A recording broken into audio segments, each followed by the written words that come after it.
जय माता दी। आज हम सुनेंगे त्रिकुट पर्वत की देवी, भक्तों की हर पुकार सुनने वाली माँ वैष्णो देवी की अद्भुत और चमत्कारी कथा। जिस माँ की द्वार में पहुँचने के लिए भक्त 1000 किलोमीटर पैदल चलते हैं, वही माँ आज भी हर सच्चे भक्त को अपने द्वार में बुलाती है। तो चलिए श्रद्धा और भक्ति के साथ सुनते हैं माँ वैष्णो देवी की पावन कथा। कथा का आरंभ। बहुत समय पहले जब अधर्म और अन्याय बढ़ रहा था, तब त्रिदेवों की तीनों शक्तियाँ महाकाली, महालक्ष्मी और माँ सरस्वती मिलकर एक दिव्य शक्ति को जन्म देती है। वह दिव्य शक्ति थी माँ वैष्णो देवी।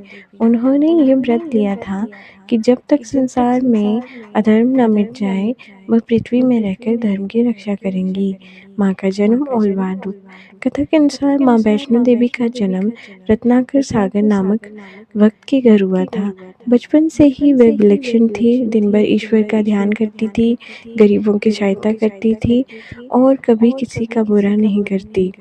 एक दिन पिता ने कहा, बेटी अब विवाह की आयु आ गई है। माँ ने नम्रता से कहा, पिताजी मैं इस जन्म में किसी मनुष्य से विवाह नहीं करूँगी। मेरा लक्ष्य है भक्ति, सेवा और तपस्या। माँ का तप और भैरव की परीक्षा।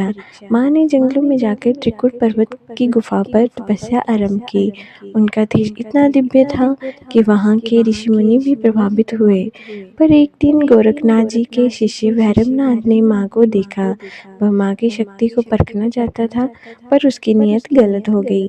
भैरव माँ का पीछा करने लगा।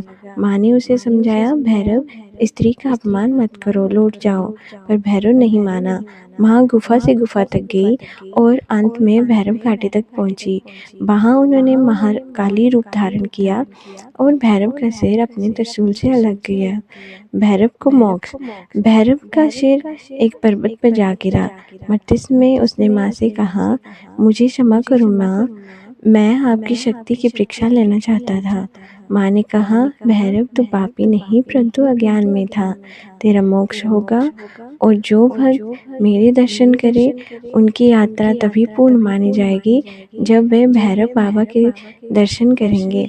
आज भी भक्त भैरव मंदिर जाकर यात्रा पूरी करते हैं। माँ का द्वार और 3 पिंडियाँ। माँ ने त्रिकुट पर्वत की उस गुफा में स्थायी रूप से वास किया। वहाँ 3 पिंडियाँ प्रकट हुई, महालक्ष्मी, महाकाली, महासरस्वती। यही आज माँ वैष्णो देवी मंदिर के रूप में प्रसिद्ध है। हर साल लाखों श्रद्धालु उस दरबार में जाकर दर्शन करते हैं और कहते हैं, माँ वैष्णो देवी बुलाती है, तभी भक्त उनके द्वार पहुँचते हैं। अंतिम संदेश। माँ वैष्णो देवी कहती है, भक्त मैं तेरे मन की हर पुकार सुनती हूँ। यदि तेरा मन सच्चा है तो तुझे मेरे द्वार में आने से कोई नहीं रोक सकता।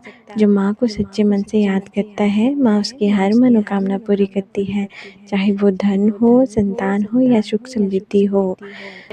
दोनों हाथों जोड़कर आंखें बंद कीजिए और कहिए, जय माता दी। अगर आपको माँ वैष्णो देवी की ये कथा पसंद आई तो भक्ति संदेश को जरूर साझा करें, ताकि हर घर में जय माता दी का गूंजी सुनाई दे।